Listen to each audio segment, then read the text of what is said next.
ये अपनी KTM Duke 390 Gen 3 and अभी मैं आप लोगों को साउंड सुनाने वाला हूँ। आप लोग देख सकते हो भाई, अब की बार हमें अंडरबेली एग्जॉस्ट मिलता है, मतलब यहाँ साइलेंसर ही नहीं है, यहाँ तक एग्जॉस्ट आता है सिर्फ, एंड यहाँ पर हमारा कैथलेटिक कन्वर्टर है।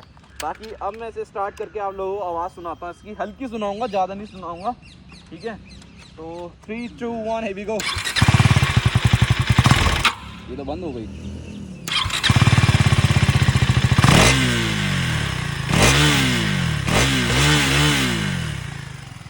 वीडियो अच्छी लगी सब्सक्राइब कर देना।